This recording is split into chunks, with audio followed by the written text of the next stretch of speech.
Hi guys, welcome back to CBCPNews Conversations. I am Nico Balbidina. Today, nandito tayo sa tanggapan ng Sangguniang Laiko ng Pilipinas. Kasama natin si Bishop Broderick Pabillo, ang chairman ng Commission on Laity, and ang bagong Apostolic Administrator ng Archdiocese of Manila. So Bishop, kumusta naman po kayo? So, kamusta po kayo sa nakapanood sa CBCP news natin, sa conversations natin? Sana po makapagbahagi kami sa inyo sa ngayong hapon ito. Ayun, Bishop, bago natin umpisahan yung ating na-ready na discussion, kumusta naman ang inyong pagtanggap sa ating bagong assignment? Malaking balita to. Malaking balita. At saka, naghahanap pa ako hanggang ngayon siguro nangangapa pa, no? Saka hindi naman natin alam kung hanggang katagal ito, kaya isa din yun sa bahagi sa pangangapa natin. So mga friends, as our bishop goes through this journey, let us pray for him. This is a very big step. This is a very big assignment also for you, Bishop. So, ayun na nga po, nandito po kami to talk about the event na mangyayari this Saturday, the Walk for Life Prayer Campaign. So, can you tell us a little more about it po, about its history, paano nag-umpisa ito?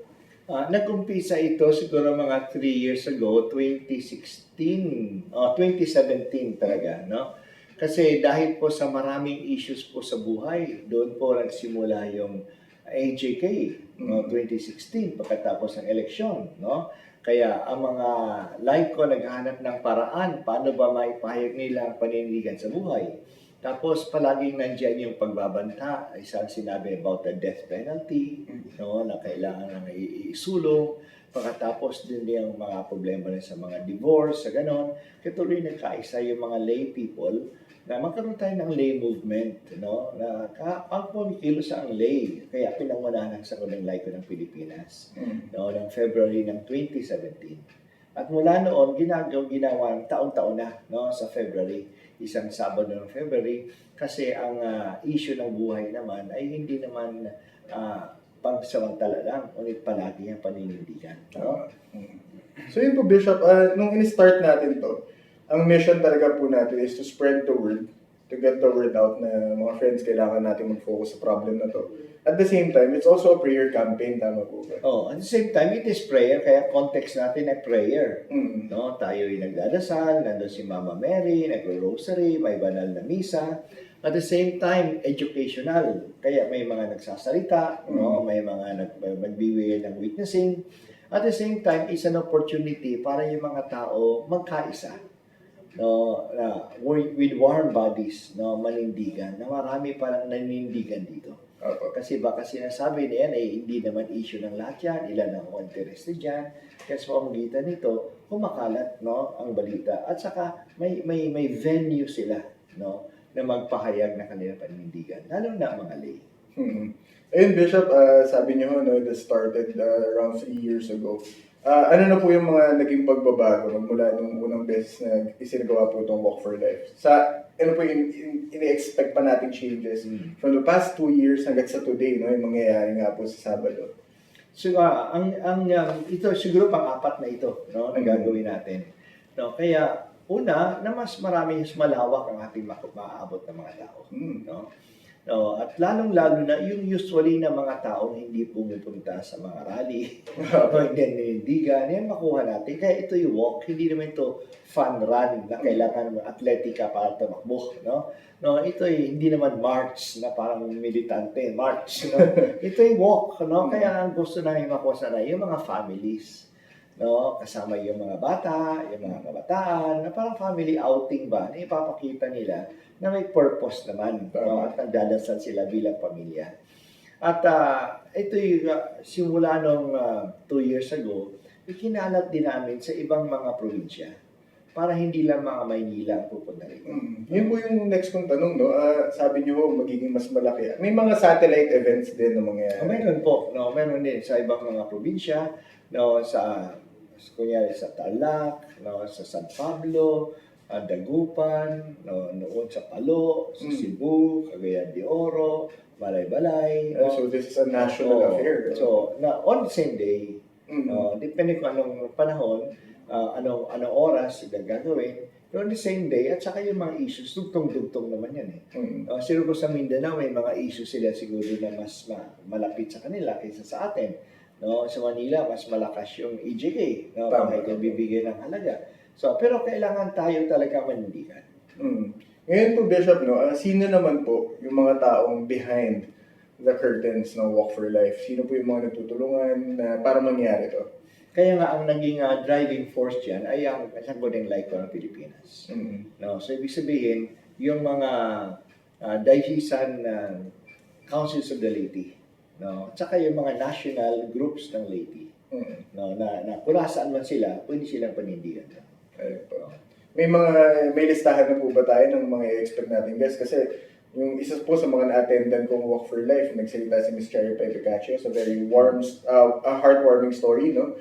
Tapos may mga in-invite din po kayong relatives ng mga victims ng EJK. Ngayon po, may mga ganun din po. May listahan na po, pero hindi ko na masyadong pinapakalaman yung details. Kasi kilos naman ng lay ito eh. Oh, okay po. No? Kaya imitan ako ibang misa, ako ibang homily, no, na yun ang pwede magagawa ng pare, ng obispo. Pero lahat ng mga details na yun, sila na bahala. No? Kaya nag-iimbita sila, no, ng mga tao magsasalita, which could also be part witnessing, tsaka part in educating.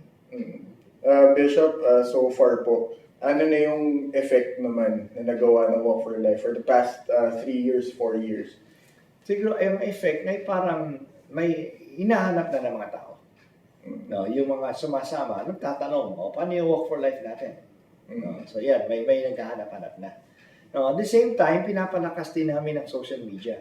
Kaya makakatulong dito ang CBCP, no, sa social media. Kasi hindi nga lahat ay makakapunta sa physically pupunta ngayon sa Quezon City Circle.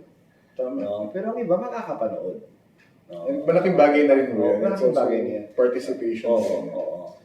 No, at saka ipakita nga namin sa mga politicians, lalong-lalo na concern ang tao sa mga issue nito. Binabantayan namin sila. Very good, no? Again, mga friends, this is a very national topic, no? Hindi lang siya malaki na scale dahil buong bansa affected.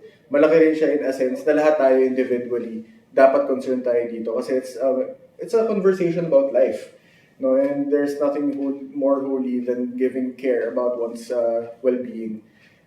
Bishop, bigyan niyo naman po kami ng how would you invite, no, our people, our friends na umattend or mag-support sa mga ganitong klaseng movement? Dito po ay kailangan talaga sa ating panahon, kailangan tayong manindigan. Our voices should be heard. No, lalong-lalo na by those who govern us. No, kaya hindi lang tayo tatanggap sa kanilang ginawa. Dapat tayo nagsiset ng agenda. No, at may agenda tayo tungkol sa buhay. Kaya mayroon po kayong maraming paraan para sumali dito. No, of course, kung malapit kayo, ay sama tayo sa Quezon City Circle sa February 15, alas 4 ng madaling araw. Sabi ng iba, ay aga-aga naman. Alam niyo sa Pilipinas, sanay naman tayo sa maaga eh. Yung simbang gabi natin, maaga-aga naman yun eh. No, yung ating dawn procession, no? Marami din mga dawn procession. Kaya pwede tayong sumama doon. Tapos kung hindi naman, pwede naman tayong magbalita sa iba. Kunyari, share natin sa ating Facebook, sa ating social media, para yung conversation ay pumunta naman sa social media. No? At ang mga napakinggan na napanood nyo rito, ay ibalita, ibahagi nyo sa iba. At pwede rin tayong, ang iba, pwede naman na sumuporta, lalong-lalo may kakayahan, kasi kaya may mga gastos din yan. No, sa lights na lang, sa sounds na lang, no? So, pati na sa mga tubig, no? So, yan, mga bagay na pwede tayo magkita ng suporta dito. No? At lalong-lalo na lumawak na yung ating life issues. Kasi kasama po ng life issues ay yung family issues. Kasi kapag nasira yung pamilya, masisira din yung buhay. Kaya ngayon, kunyari yung divorce, same-sex marriage, no? Tatama din yan sa buhay. No? At kasama din dyan yung environment. No? Kasi paano pangalagaan ng buhay? Nasira yung environment. Ang buhay natin depende sa environment. Kaya kasama din dyan yung mining, yung coal power plants. So, lumawak ba yung issue na kadugtong yan sa buhay? So, yun, no, mga friends. Again, ang Walk for Life prayer campaign, hindi lang siya nag-focus sa importansya ng buhay, kundi pati sa lahat ng aspeto na nakaka-apekto sa buhay natin. hindi lang bilang Kristiyano, kundi bilang Pilipino rin. Ano? We hope na itong kwentuhan namin ngayon ni Bishop is maging enough para mas mapadami pa ang mga a-attend at susuporta sa mga ganitong klaseng movement. So, Bishop, this has been a very wonderful conversation. I'm sure na mas marami pa akong matututunan on Saturday when we go there. No? And I expect, no, mga kapatid, na when we go there, we will see you there. So this has been a very fruitful conversation, no, Bishop. Once again, I am Nico Balbidina and I am with Bishop Broderick Pabillo. Nandito kami sa tanggapan ng Sangguniang Laiko ng Pilipinas. And thank you so much for watching CBCP News Conversations.